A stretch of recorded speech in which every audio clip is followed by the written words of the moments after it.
Imagine this. You are scrolling through the Instagram and your friend just posted a picture of a brand new car. Another friend is on the fancy rooftop sipping a $20 cocktail. And here you are eating an instant noodle in your living room. You feel left out, don't you? The feeling is named called FOMO, the fear of missing out. But here's the catch, the FOMO could be why Gen Z is walking straight into the financial crisis. Let's talk about it.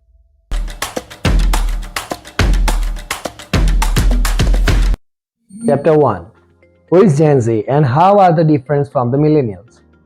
Before we dive deeper, let's clarify something. Who are the Gen Z? The Gen Z refers to those who born between the 1997 and 2012.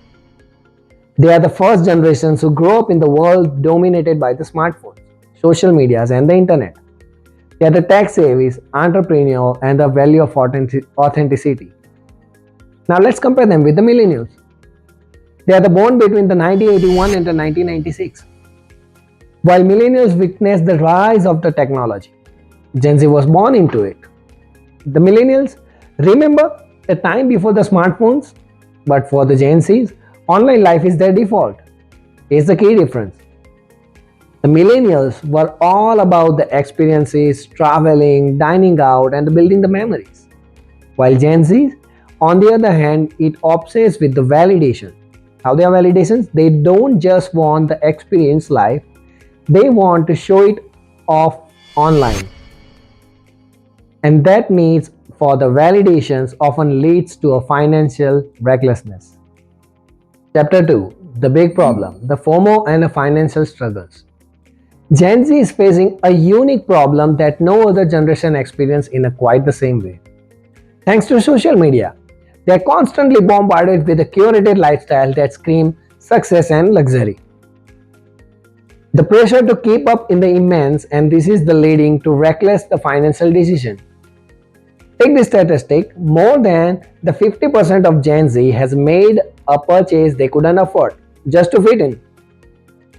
Whether it's the latest iPhone, the designer clothes or the expensive vacations, the desire to not feel left out has pushed them into unnecessary debt.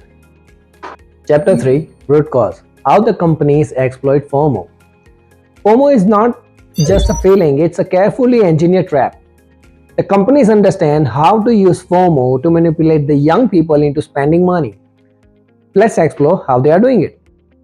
First is the social media ads. Have you ever noticed that whenever you talk about something with your friends and suddenly an ads pop up into Instagram?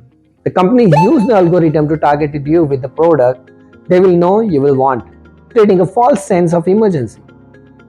The limited time offer, only 5 left in stock, or the sales end tonight. This tactic is a play on the FOMO by making you feel like you will be missing out if you don't act immediately. Third one is influencer marketing. The influencers are essentially walking into the advertisements.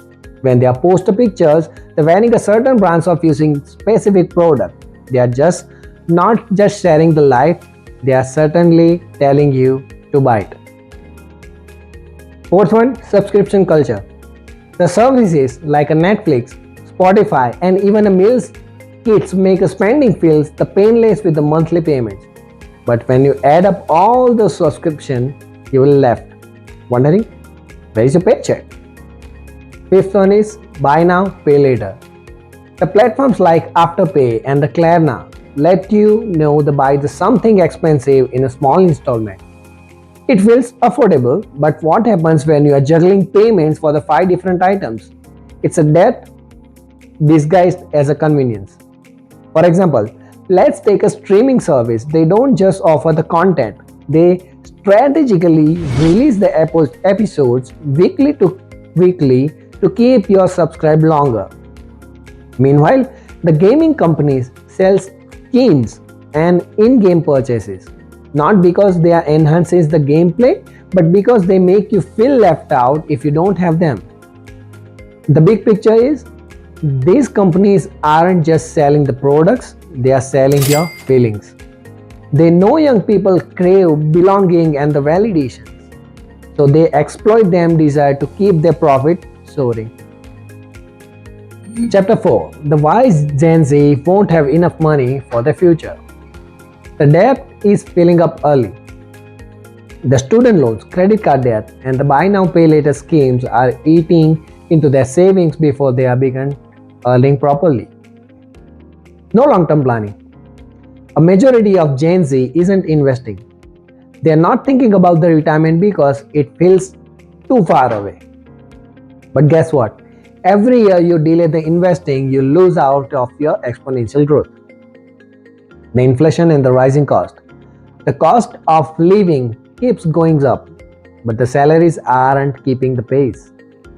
Without the financial cushion, they are going to struggle to keep up. The prioritizing the instant gratification over the essential needs. The many Gen Z individuals would rather spend $1,000 on the latest iPhone than invest in the health insurance. The result? They are financially unprepared for the unexpected medical emergencies, which could lead to massive debt later on. The health insurance might not seem exciting, but it's a safety net that prevents the one hospital visit from derailing your finances. Let me explain with the examples. Imagine you are skipping your health insurance for the 3 years to afford the luxury gadget, okay? Only to face on the unexpected medical bills of the $10,000. That one event could erase the years of saving and even push someone into the long-term debt. Chapter 5. How to break free from the FOMO and build a future. So what can Gen Z do to turn things around?